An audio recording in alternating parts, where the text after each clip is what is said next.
So I think I figured out who gets visions and why. There's this old theory that you've got to lose a best friend to get an Anemo vision, and I think it's actually really close to the real reason. I'm not going to bury the lead. I'm going to do something that a theorist YouTuber has never done before. Not be problematic. I mean, be straightforward. I think you get a vision in Teyvat when your fate overlaps with your Archon. There's this note in Fontaine that says, quote, "To receive a vision is to sell oneself to the fate of this world." Then there was the summer event, Simulanka, where Barbaloth, Mona's master, ties toy pieces to the tracks of their world to protect them, so that they only move in predictable ways. The summer events tend to be metaphors for the next region, since it's a patch before their release. Simulanka was right before Natlan. Simulanka is a simulation of Teyvat. If the summer events are metaphors for the upcoming region's themes, then that means that Natlan must also act as an insular simulation of Teyvat, which it absolutely did. In Simulanka, the toy pieces are tied to tracks to protect their fates. In Natlan, to protect the people from dying in the Night Warden Wars, they are given ancient names. Ancient names are physical objects that tie your fate to a shared legacy originating from one powerful person. A lot of the plots in Natlan are explanations of basic functions of Teyvat. How do ley lines work? How does death work? What happens if someone can't die? How does abyssal corruption happen? It goes to show the ancient names are likely telling us about one of Teyvat's basic rules. A physical object that ties your fate to the world in an attempt to protect you. Visions! The interesting thing about ancient names, though, is that it ties your fate to the original holder of the name. It says, you two have something in common. It got me thinking, doesn't every holder of a vision have a common fate with their Archon? Or whoever Celestia, the gods who give out the visions, think is the current Archon?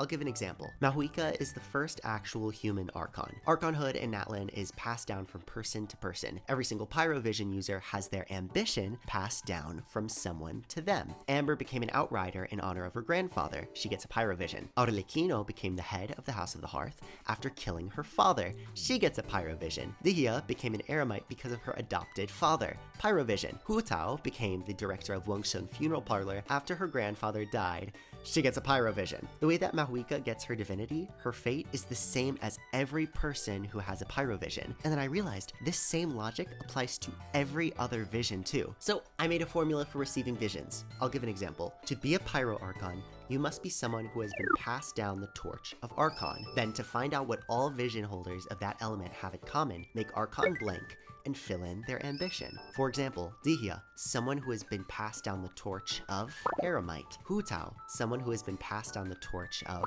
Funeral Director. If you notice, it not only works because of how consistent it is across all Pyro users, it makes sense from an elemental symbolism perspective. A Pyro vision holder is passing down the torch. Torches are on fire. Most of the visions are like this. It was harder to prove this before Natlan because we didn't have as many Archons, but at this point in the story, we have so many Archons and their stories revealed that I'm confident in this theory. So let me prove it to you. What about Dendro, the newest element in Genshin? Nahida is someone who is learning, growing to be an Archon. Let's make the Archon part blank and see if the characters who are Dendro fit. Kale and Tirnari are the first Dendro users to be added, and the way that they have visions are related to each other. Kale is learning to be a student. Tirnari is learning to be a teacher. Oh, it's so sweet. After terrible experiments and trauma, Kale is starting a new chapter in her life and is trying to learn how to just be a student. Not just in school, but also a student in life. She just wants to learn. Tirnari has so much academic prowess and experience, but now that Kale is in his life, he has a new goal. He's learning how to be a teacher, a mentor to her. And it's connected to how he got his vision in the first place. Quote, "At one such conference that Tirnari attended, one speaker spoke of things that Tirnari knew to be untrue." Tirnari raised his hand. "My apologies.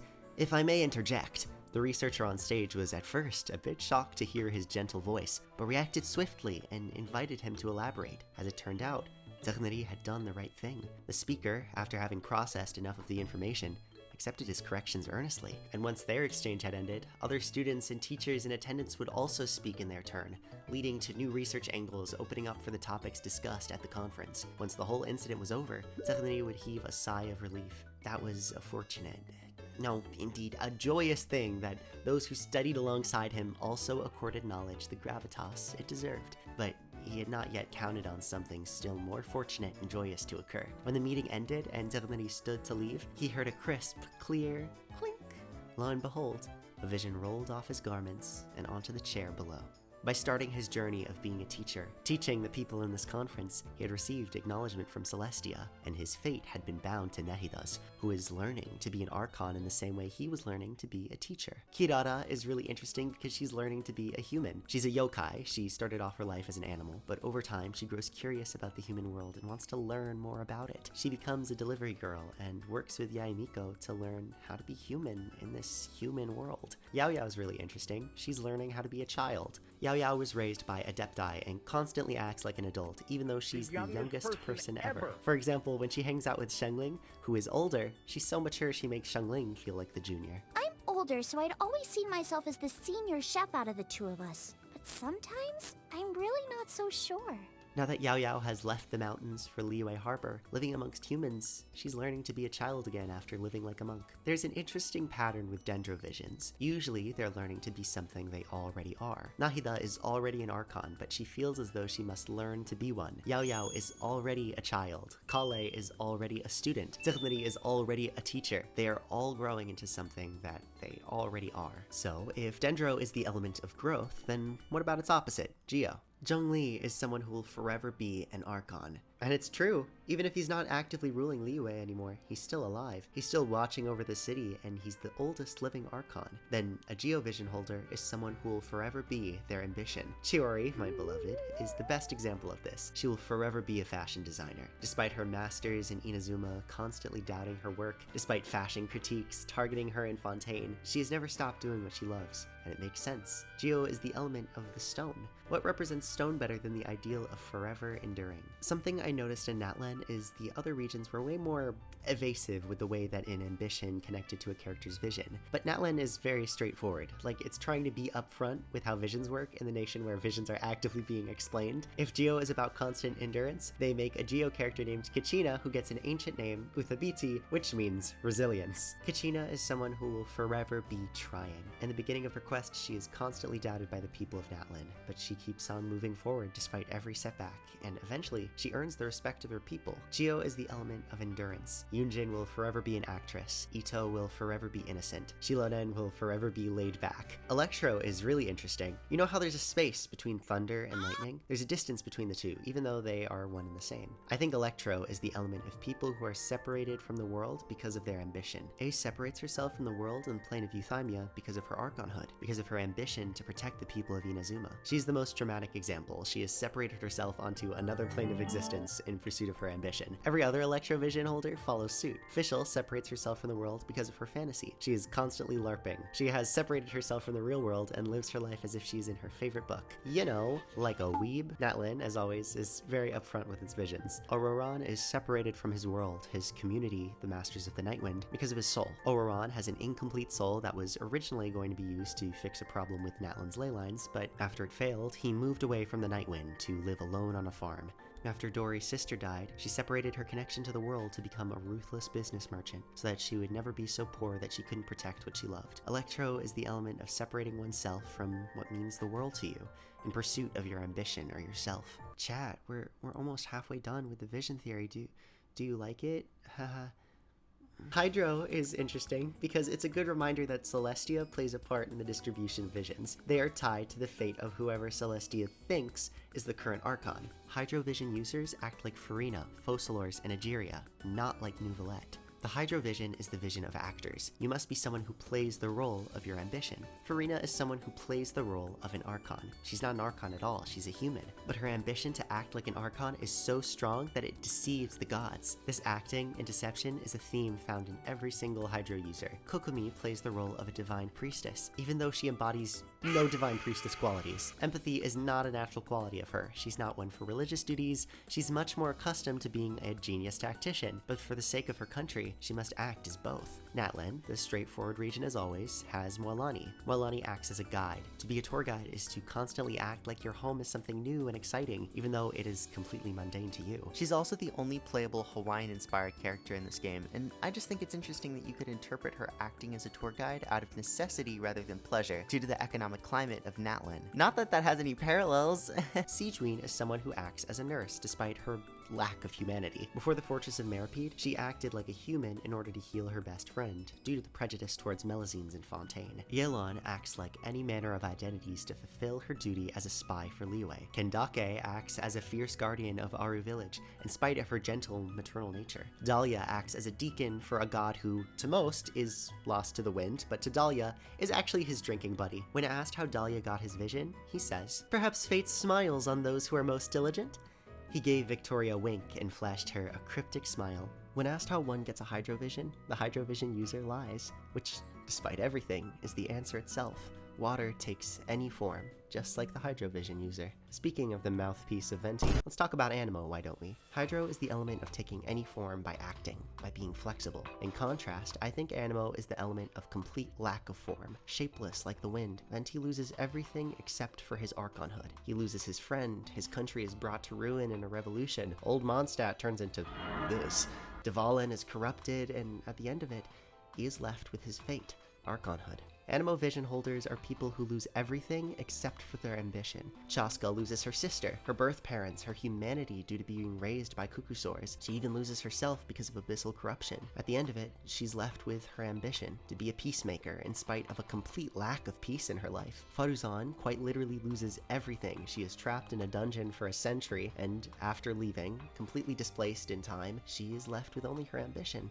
To be a scholar of Haravatat, even though Haravatat has completely changed. She's a scholar specifically for the old mechanisms of the desert and deciphering them, but Haravatat of today is more about linguistics. Her ambition towards solving a puzzle that would lose her everything awarded her an Anemo vision. Wanderer is probably the most straightforward example. Well, he's not straight. He constantly yaps about loss, he has a whole cutscene about it. My mother! I think he's the most poetic example of a receiver of the Anemo vision, though. Wanderer is heavily themed around Buddhism. I mean, he's a Japanese themed character who goes on a sojourn to fantasy India and becomes enlightened. If that's not a reference to Buddhism, then I really don't know what is. There's this concept in Buddhism called anatta, meaning there's no unchanging self. The self is inherently transient. This is in stark contrast to his mother, whose ambition, her vision, is about unchanging eternity. Wanderer constantly tries to emulate her, but in the end, he realizes something in this cutscene. He has been holding on to every form of himself, trying to keep them unchanging, trying to keep the last part of his world, himself, from dying and leaving him too. He is grabbing onto the child form of himself, a puppet,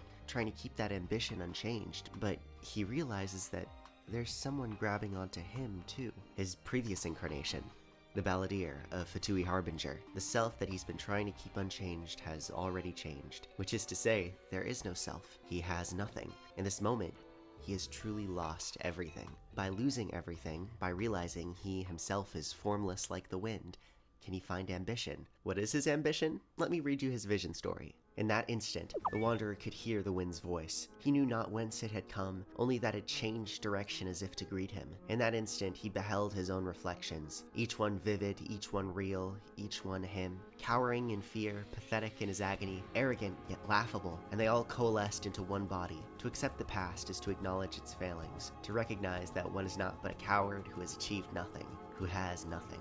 But only by doing so could he break free of his shackles and become, once again, that tragic person. In that moment, he knew this, that the appearances of peace and beauty were but an illusion. The real him had never died, no.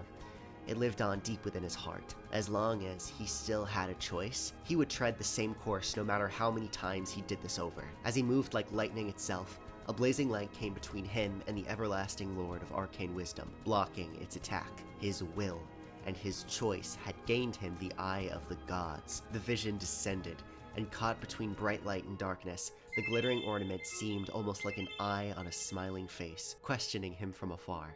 Can you, who have desires of such intensity, still be considered a being without a heart? His ambition has always been to have a heart, and by losing everything, he finally could have a heart, a self, or rather, a vision. Whew, I sure went on a tangent there. It's almost like I relate to this character or something. That'd be crazy though. God forbid it, we catch a Buddhist groove for a moment. What did you write here in the script? The last element is Cryo. You think this would be the trickiest because we haven't seen the Tsuritsu yet, but Cryo has the most straightforward fate. Let's say that Hydro is in contrast to Cryo, water and ice and all that. A Hydro vision user acts one way in spite of their true nature, but a Cryo vision holder is seen one way, but is truly the other. A Cryo vision holder is misunderstood because of their ambition. The Tsuritsu, for example, is someone who is seen as a villain, but is truly an Archon, her ambition. Some people think that Snezhnaya is the nation of love, and I think this would be the most fitting. The Tsaritsa is seen as a cruel dictator, but she truly has the most love for her people, willing to defy the gods to save them. And this is a pattern for every Cryo vision holder. Shenhe is one of the best examples. She's seen as an adepti, but she's actually a human. Cryo vision holders aren't acting one way, but are actually the other. Their communities misunderstand them as one type of person in spite of their true nature. Diona is seen as the best bartender, but she actually hates alcohol for what it did to her father. Layla is seen as an academic prodigy, but is actually incredibly sleepy, overworked, and has no idea what she's doing. Rosaria is seen as a nun by the people of Mondstadt, but she's actually an assassin. Silali is seen as ruthless and mean by the Masters of the Nightwind, but everything she does for her community. And last but not least, I think Kaya is seen as part of Mondstadt, but deep down, he feels like he doesn't belong. He's Conrian. Just like ice, cryovision wielders are surrounded by a shell of frost that hides their warmth from the outside. So what's the point of visions anyway? During the Parade of Providence, Layla provides a really random piece of information. Do you ever get the feeling that ley lines have a regular flow? Similar to the way that celestial bodies follow fixed orbits. If we were looking down from on high, I wonder whether we'd find that the ley lines are just the reflections of the stars upon the Earth. Hey Layla, what the f did you mean by that?